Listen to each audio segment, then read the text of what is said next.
श्री स्वामी समर्थ. तर आज आहे संकष्ट चतुर्थी, म्हणून संकष्ट चतुर्थीच्या सर्वांना मनपूर्वक शुभेच्छा. आणि फ्रेंडशिप डे पण आहे, म्हणून फ्रेंडशिप डेच्या पण माझ्या सर्व मैत्रिणींना हॅपी फ्रेंडशिप डे. तर आज आरवचा क्लास आहे, म्हणजे संडे आहे पण त्याचा क्लास असतो. तर तिथं पण त्यांचं क्लास झाल्यानंतर सेलिब्रेशन होणार आहे फ्रेंडशिप डेचं, म्हणून आरवची तयारी चालली आहे. कारण तो सकाळी लवकर उठला आणि पप्पांसोबत जाऊन त्यांनी फ्रेंडशिप बँड वगैरे आणले. तर मी त्याच्यासाठीच त्याला नाश्त्याला बनवत होते इथं मोड आलेली मटकी. तर मोड आलेल्या मटकीसाठी मी कसं केलं की कांदा तळून घेतला, त्याच्यामध्ये फोडणी घालून घेतली, लसूण, कढीपत्ता, जिरं, मोहरीची, आणि त्याच्यामध्ये बारीक चिरलेला टोमॅटो सॉफ्ट होण्यासाठी टाकला.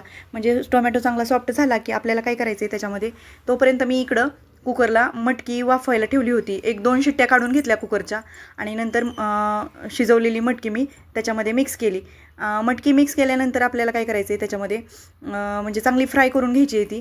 आणि त्याच्यामध्ये आपल्याला लाल तिखट, हळद वगैरे टाकून घ्यायची आहे आणि त्याच्यानंतर ती वाफवायला ठेवायची. वाफवून झाल्यानंतर आपल्याला काढून घ्यायचं आणि त्याच्यामध्ये दाण्यांचा कूट ॲड करायचा. तुम्हाला तो ऑप्शनल आहे, तुम्ही नाही टाकला तरी चालू शकतो. त्याच्यानंतर बघा आपलं असं झालेलं आहे आणि नंतर आपल्याला आणखीन 5 मिनटासाठी ती झाकून ठेवायची आहे स्टीमसाठी. आणि ती मॉइश्चर असतं त्याच्यामध्ये मटकीमध्ये, तर ती मॉइश्चर सोडते आणि मग ते पूर्ण मॉइश्चर आपल्याला आठवू द्यायचे, म्हणजे त्याच्यातलं जे पाणी आहे ते पूर्ण आठवू द्यायचे. आणि गार्निशिंगसाठी आपल्याला, म्हणजे मी अगोदर कोथिंबीर टाकून पूर्ण फ्राय करून म्हणजे त्याच्यामध्ये मिक्स केली आणि नंतर वरून पण तयार झाल्यानंतर पण त्याच्यामध्ये थोडी कोथिंबीर टाकली. नंतर बाजूलाच मी पोळ्या पण लगेच करून घेत होते, कारण आरवला जायचं होतं. तर हे बघा असं छान अशा पोळ्या पण करून घेतल्या आणि आरवला वाढून दिलं. तो तर नकोच म्हणत होता, आल्यावर जेवण करतो, पण म्हटलं जा नाश्ता तरी करून जा.